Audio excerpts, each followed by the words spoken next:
बहन भात खाइदिन इजा दिन खैजी हलो दिन पद मारनी ला। ये देखो, ये हीरोइन देखो ये। मैं सबसे बड़ा हूँ जो एक बोतल पी के भी आपके सामने खड़ा हूँ, बताओ। तो ये कथा जो यहाँ पर हो रही है इसमें मेरा भी कोई इतना वो नहीं है, मेरे बहुओं का इसमें बड़ा बहुत योगदान है। भी मैया को 8 कन्याओं के रूप में जाना जाता है। दगड़ियों नमस्कार, पहलाग, राधे राधे, जय श्री कृष्णा, जय श्री श्याम। आशा उम्मीद करूँ कि तुम सब बहुत बढ़िया होला दगड़ियों, मिला बढ़िया छूँ। और एल में जा रहे मेरे गंगनाजू मंदिर में, क्योंकि वहाँ तो मैंने कहा था पत्तछू भागवत लग रहा है। तो आज भागवत सुनने हम जा रहे हैं। और कल हमारे शरागुलजू के मंदिर में अच्छे से सारा कुछ हो गया था, सभी के आशीर्वाद से, सभी पूरे गांव वालों का, क्षेत्रवासियों का बहुत सपोर्ट था। तो बिल्कुल अच्छे से कार्य संपन्न हो गया है। और अभी हम जा रहे हैं गंगनाथ जी के मंदिर में, तो वहाँ पे आपको भागवत सुनाते हैं। और उम्मीद करती हूँ कि आपके जो भी जीवन में प्रश्न हैं उन सभी के उत्तर मिल जाएंगे। तो चलते हैं दगड़ियों। भगवत गीता आपको क्यों सुननी चाहिए? क्योंकि जैसे हमें जब हम बीमार होते हैं ना, बीमारी को ठीक करने के लिए दवाई खाते हैं ना, वैसी जीवन को ठीक करने के लिए भगवत गीता बहुत ज़रूरी है, बहुत ज़्यादा ज़रूरी है। तो इसीलिए हम जा रहे हैं ऊपर मंदिर में भगवत गीता सुनने के लिए। और सिर्फ सुनना ही नहीं है, उसको अपने जीवन में अप्लाई भी करना है। और नीचे बच्चे भी आ रहे हैं। ये बहुत शर्मीले हैं, देखो पीछे मुड़ गए, ये बहुत ज़्यादा शर्मीले बच्चे हैं ये। तो जन याद गए तो मैंने कहा भागवत सुनो। और तुम्हें मम्मी लोग ना बच्ची रह जा। अच्छा, तो चलते हैं फिर सीधे मंदिर में। आ रही हूँ। ये देखो, ये हीरोइन देखो ये। बढ़िया है। क्या फोन चाचा तुम बहुत दगड़ियन का जो लगाओ दगड़ियो भागवत सुन्नु जानु नि हो। तैले भगवती मन्दिर छु, मैले गंगा जुलो छु, इते पाल्लीको जुलो छु। यो भगवान कृपा हमको यो अवसर मिलो, भागवत सुनो अवसर मिलो, भलो ज्ञान दिने बहुत बड़ी ब्याजू छन्। हमको भल लाग्न न मुख जो शब्द कहीं बताए भल लाग्न खूब मीठा छु न बुलाने। और हम लोग उनको आपको गुरुजी समझनु। और इदु बढ़िया काथखनी हमको डाल जाने उना काथख सुनबे बहुत भले कन बतौनी उना गुरु महाराज री बाबूले सन गुरु महाराज सन बहुत भल लागन हमको अब मंदिर में जबे फिर उना मनन्य करना है। मैं बुआर छु यो बुआरले मैं जैसो अलाइयो के करूं एक बहन भात खाइदिन इजा दिन खैजी हलो दिन पद मारनी ला। होता मेरा भाई ही नहीं रहा तो अब मैं क्या करूंगा। रंभ ने सोचा कि जिस तप अग्नि को मैं तपा करके शरीर को ताप दे रहा हूं, तप रहा हूं, अब मुझे कोई तपस्या नहीं करनी, मैं अग्नि में कूद करके अपने शरीर को छोड़ दूंगा। बेचैन होकर के अपने शरीर को त्यागने का मन में विचार किया। जैसे ही छलांग लगाने को तैयार हुए तो अग्निदेव अग्निकुंड से प्रकट हो गए। बोली जगदम्बा मैया की जय। अग्निदेव ने प्रकट होकर के कहा, रुको रंभ, क्या कर रहे हो? इतने समय तक तुमने मेरी तपस्या की, मुझ अग्नि को सिद्ध किया, मुझ अग्नि को से अपने शरीर को ताप प्रदान किया, और तुम मेरे भक्त होकर के और इस प्रकार से शरीर को व्यर्थ नष्ट कर दोगे? ये अच्छी बात नहीं है। तुम नहीं जानते हो, तुम्हारा भाई कर्म से तुम्हारे भाई को मारने वाला वो हत्यारा वो आराम से स्वर्ग का सुख भोग रहा है।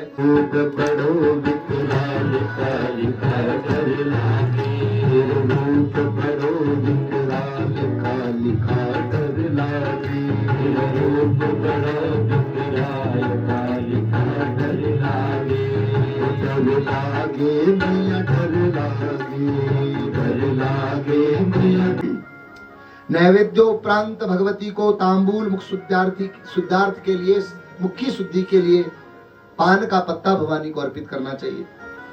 प्रत्येक बार 1600 उपचार में जो जो उपचार किया जाता है उस उपचार के उपरांत जल भवानी को अर्पित करना चाहिए।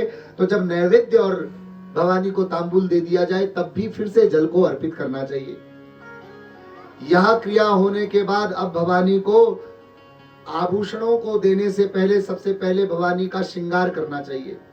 वह श्रृंगार वस्तु से भवानी की प्रतिमा का श्रृंगार करके श्रृंगार आभूषण हो जाने पर उन भवानी को माल्या अर्पित करनी चाहिए, पुष्पों की माला अर्पित करनी चाहिए। माला हो गया तो भवानी को फिर से आचमन अर्पित करनी चाहिए और फिर भवानी की आरती करके और भवानी को द्रव्य दक्षिणा दे करके भवानी के प्रति क्षमा प्रार्थना करनी चाहिए कि हे मैया, जिस भी प्रकार से संभव हुआ यथा सामर्थ्य हमने आपकी पूजा की, यदि पूजा में कुछ त्रुटि रह गई हो, कमी रह गई हो, तो हम आपसे क्षमा प्रार्थना करते हैं।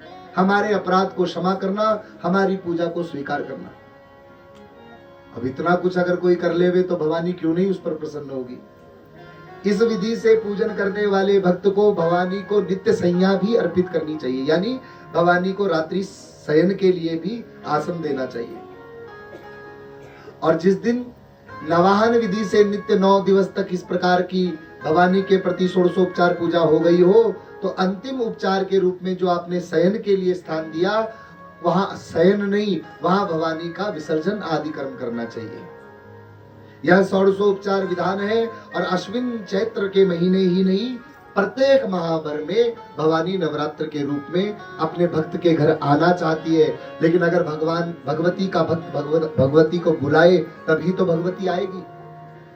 इसलिए सावधान रहना चाहिए कि प्रत्येक शुक्ल पक्ष के प्रतिपदा से नवमी तक भवानी का ही अवसर है जब भवानी हम भक्तों के घर दर्शन देने आना चाहती है। ऐसी मां भवानी की प्रसन्नता के लिए जीव को कन्या के रूप में भवानी की पूजा करनी चाहिए। छोटी छोटी कन्याओं की पूजा करनी चाहिए। यहाँ इस संदर्भ में सुमेधा मुनि ने सावधान किया, 2 वर्ष की आयु से छोटी कन्या नहीं होनी चाहिए और 10 वर्ष की ऊपरी अवस्था की कन्या भी कन्या पूजन के रूप में मान्य नहीं है। 2 वर्ष से नीचे की कन्या को जीवा के रस का बोध नहीं है, उसे मालूम नहीं है कि जिस रस को वो प्राप्त कर रही है वो रस क्या है, वो तिक्त है, मधुर है, अमल है, लवण है, कटु है, कषाय है। इसलिए 2 वर्ष से छोटी कन्या को देवी के रूप में पूजना नहीं चाहिए। 2 वर्ष के ऊपर की अवस्था में जो प्रथम दिवस नवरात्रि है उस दिन एक कन्या को पूजना चाहिए, ये यहाँ पर विधान लिखा है। दूसरे दिवस सामर्थ्य अनुसार जीव को दूसरे दिवस दूसरे नवरात्रि में 2 कन्याओं को पूजना चाहिए। अब आपको आयु तो बता दी, 2 वर्ष से लेकर के 10 वर्ष की आयु। अब इसमें किसी भी आयु की कन्या हो, उस कन्या को 2 कन्याओं को बुला करके पूजेंगे तो वह दूसरे दिन 2 कन्याएं, तीसरे दिन 3 कन्याएं, चौथे दिन 4 कन्याएं और कुल मिलाकर के 9वें दिन 9 कन्याओं की पूजा करो। जो इस प्रकार से कन्या पूजन करता है, कुल मिलाकर के वो 45 कन्याओं का पूजन 9वीं तक कर लेता है। इन कन्याओं में भी पूजन करते हुए, यद्यपि हम निवेदन कर रहे हैं यहाँ कोई जातिवाद की भावना को बढ़ाने का कार्य नहीं है, लेकिन यहाँ पुराण में जो बात लिखी है वो हम आपसे कह रहे हैं। धन की कामना से अगर कोई भगवती देवी की कन्या रूप में पूजा कर रहा है तो किसी वाणिज्य व्यापारी की कन्या को उसे घर बुला करके भोजन करा करके संतुष्ट करना चाहिए, तो धन की कामना सिद्ध होती है। अगर कोई आयु, आरोग्यता, विद्या और प्रतिस्पर्धा में विजय की कामना से पूजा कर रहा है तो ब्राह्मण कुल की कन्या को ला करके उसे पूजना चाहिए। उससे आयु की कामना, आरोग्यता की कामना, प्रतिस्पर्धा की सिद्धि, ये सब कार्य जीव के सिद्ध हो जाते हैं। राजनीति के क्षेत्र में राजपद को प्राप्त करने की कामना हो अथवा बाहुबल की कामना हो, शरीर के आरोग्यता की कामना हो तो क्षत्रिय कुल की कन्या को ला करके पूजना चाहिए। उसी प्रकार से नौकरी में मन नहीं लग रहा है, नौकरी कार्य सिद्ध नहीं हो रहे हैं तो सेवक कुल की कन्या को ला करके जो पूजता है, जो सेवक कुल की कन्या को भोजन करा करके संतुष्ट करता है, उसे नौकरी आदि कार्यों में तरक्की की प्राप्ति होती है। सुमेधा मुनि ने कहा, हे वाणिज्य, जो एक कन्या को पूजता है वो कौमारी रूप में पूजता है, यानी प्रथम दिवस जिसने एक कन्या की पूजा की उसे मानना चाहिए कि आज मैंने कौमारी नाम की जो कन्या है, देवी है, मैं उस देवी की पूजा कर रहा हूं। जो प्रथम दिवस एक कन्या का पूजन करता है तो उसके जीवन में दुख और दारिद्र्यता का नाश हो जाता है।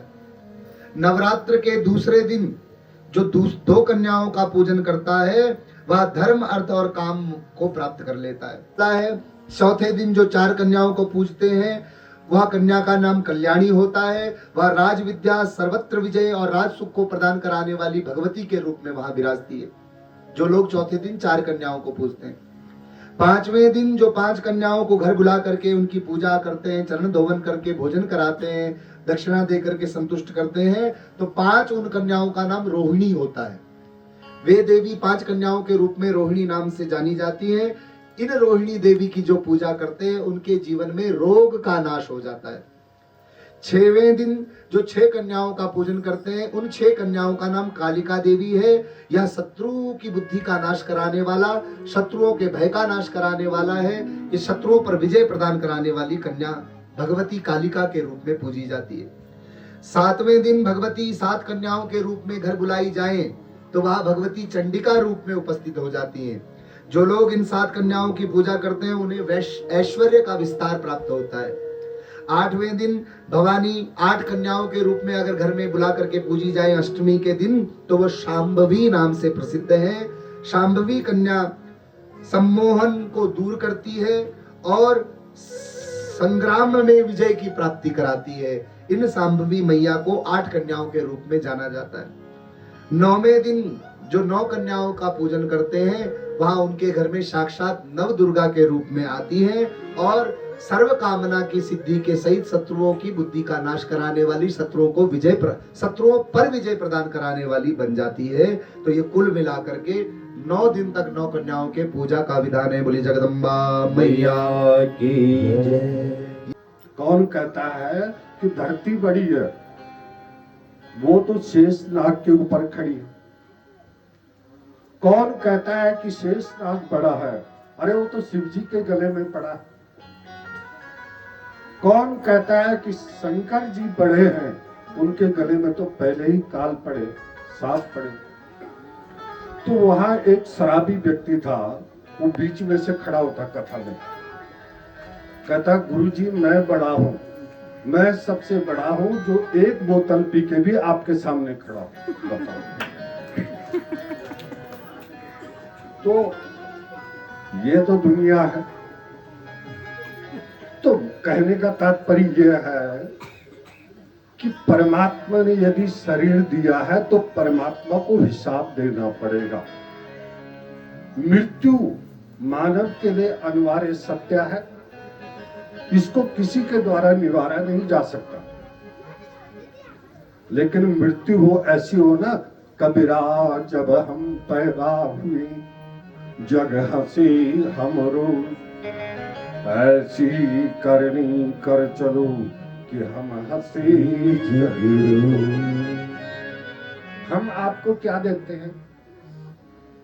केवल कथा सुनाते हैं। व्यास जी आपको कथा सुनाते हैं, लेकिन कई जगह तो इतनी बुरी स्थिति होती है। एक जगह हम कथा करने गए तो वहां ताश खेलने वाले बूढ़े बूढ़े लोग बैठे थे, बहुत सारे। तो हमें कहने लगे आपस में, आ गए लूटने वाले, अब लूट के ले जाएंगे। तो हम सुनते रहे, हमने कहा कोई बात नहीं। जब कथा शुरू हुई तो वो लोग एक दिन नहीं आए ताश खेलने वाले, 2 दिन, तीसरे दिन आके बैठ गए। जब उनको कथा का असर पड़ा, ज्ञान का असर पड़ा, तो आखिरी दिन वही जो कर रहे थे लूट के ले जाएंगे, वही दंडवत करने लगे। हमने कहा भगत जी लूट लिया? बोले हाँ महाराज आपने लूट लिया, जो कुछ हमारे अंदर था सब आपने लूट लिया। ये तो प्रेम है।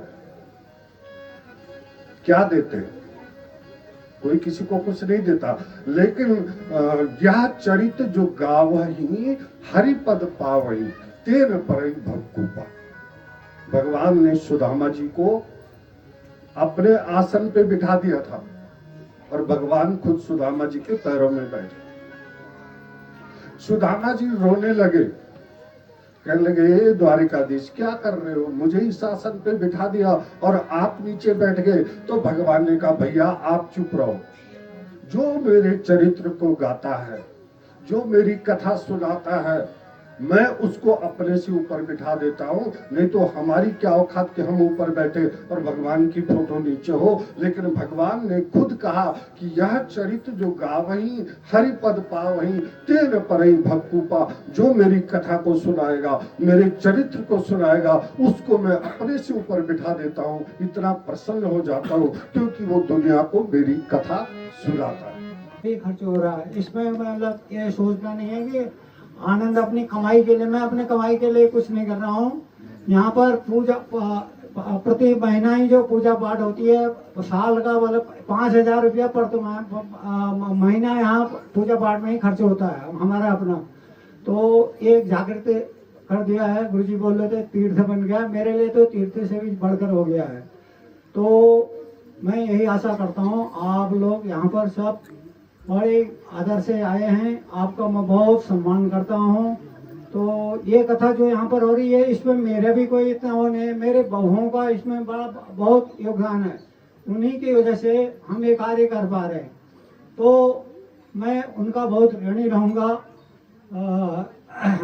यही मतलब जो है ये प्रार्थना मैं भगवान से प्रार्थना करता हूँ, ऐसी ही मैं मतलब जो है बहुएं सबको मिले। मेरी दोनों बहुएं जो है वो अपनी मतलब ऐसे आजकल प्रेम बहनों का भी नहीं है, मैं उनकी कोई बड़ाई नहीं कर रहा हूँ।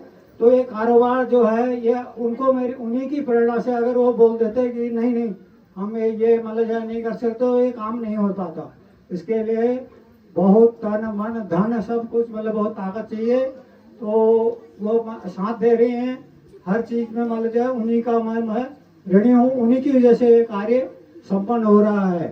तो आगे अभी तो माँ भगवती की कृपा से इस साल ये जो है माँ भगवती आदिशक्ति जगदम्बा की ये कथा पूर्ण होने के लिए बढ़ी है।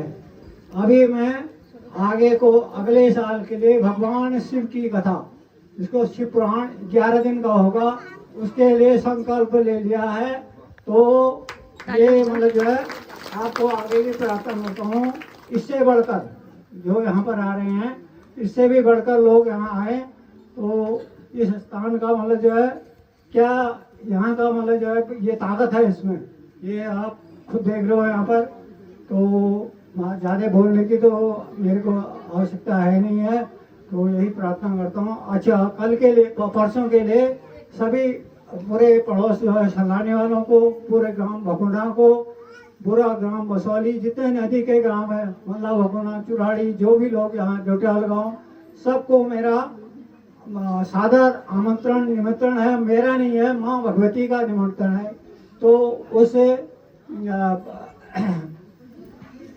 इस यज्ञ में ये रोज यहाँ पर आहुति हो रही है, परसों पूर्ण आहुति होगी, उसके बाद भंडारा होगा।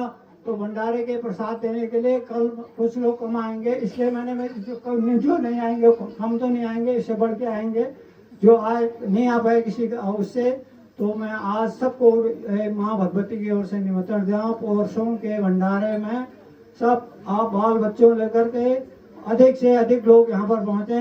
ये माँ भगवती के निमंत्रण को स्वीकार करना। मेरा कोई भगवान नहीं है, आपकी कथा है, आप सबका है, मेरा कुछ नहीं है। इसमें करता हूँ, माँ मेरे से करा रही है, जगन्नाथ जी मेरे द्वारा करा रहे हैं, यही मेरे है। बाकी गुरुजनों से मतलब अगर व्यास जी गुरुदेव से इनकी ओर से मेरे से कोई गलती है तो मैं उनसे क्षमा प्रार्थना के लिए बहुत बहुत प्रार्थना करता हूँ। यही मैं अपनी वाणी को विराम देके माँ भगवती माता के एक बार फिर जय पुकारे। चलो माँ आदिशक्ति जगदम्बे माँ भगवती मैया की जगत जननी माँ भगवती मैया की